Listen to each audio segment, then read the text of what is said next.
the most influential books in human history. It explores the big questions of why we exist. It's inspired many people to do amazing things. And confused many others. And you've probably got one sitting around somewhere. So, what is the Bible actually? Well, the Bible is a small library of books that all emerged out of the history of the people of ancient Israel. And in one sense, they were just like any other ancient civilization. But among them were a long line of individuals called prophets. And they viewed Israel's story as anything but ordinary. They saw it as a central part of what God was doing for all humanity.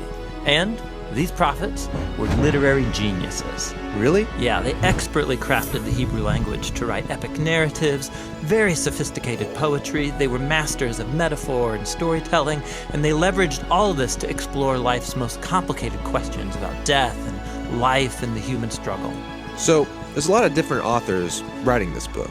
Yeah, and these texts were produced over a 1,000-year period, starting with Israel's origins in Egypt, then leading up to their kingdom with their first temple. But eventually, they were conquered by the Babylonians, who took them away into exile. Then, at a crucial moment in their history, many Israelites returned to their land. They built a second temple, they reformed their identity, and this is when the Jewish scriptures began to be formed into the shape that we have them today. Okay, the Jewish Bible. What's in it? Well, in Hebrew, it's called by an acronym, Tanakh. The T stands for Torah, sometimes called the Law. That's Israel's 5-book foundation story. The N stands for Nevi'im, the Hebrew word for prophets. And this section consists of the historical books that tell Israel's story from the prophet's point of view. Then you get the poetic books of the prophets themselves. The K stands for Ketuvim, the Hebrew word for writings. This is a diverse collection of poetic books, wisdom books, and more narrative. And the Jewish people believe that through all of these literary works, God speaks to his people. Now, there were other Jewish writings being produced during this Second Temple period as well. Yeah, a really diverse group of texts. And these too were highly valued in Jewish communities. And there was debate from ancient times about whether or not some of these should be considered part of their scriptures. So, this is a lot of different writings over a long period of time. Why did they put them all together like this? Well, altogether, these texts tell an epic story about how God is working through these people to bring order and beauty out of the chaos of our world.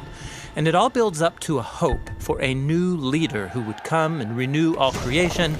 And then the Tanakh concludes, and this leader never comes. So it's an expertly crafted work, but it's missing an ending? That's exactly right.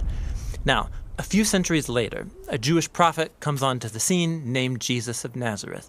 He claimed he was carrying the Tanakh story forward.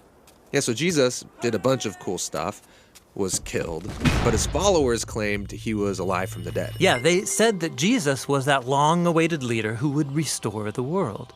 And so his earliest followers, called apostles, they composed new literary works about the story of Jesus. They called these Good News, or the Gospel. They formed an account called Acts about the spread of the Jesus movement outside of Israel. And then they circulated letters to different Jesus communities all around the ancient world. And they saw these writings as part of the scripture. Yeah, the apostles wrote all of this as the fulfillment of that epic story found in the Tanakh. And they were continuing the literary genius of the Jewish tradition. They also believed that God was speaking to his people through these texts alongside the scriptures of Israel. So that's the Old and New Testament. But what did the early Christians think of the other Second Temple literature? Well, different groups had different views about some of these books, but we know they read them and valued these texts because they passed them along with the Jewish scriptures. Okay, so we've got the Tanakh, the Jewish scriptures. We got these other Second Temple period works. Then the writing of the apostles about Jesus. And that's a lot of literature, so what's in my Bible?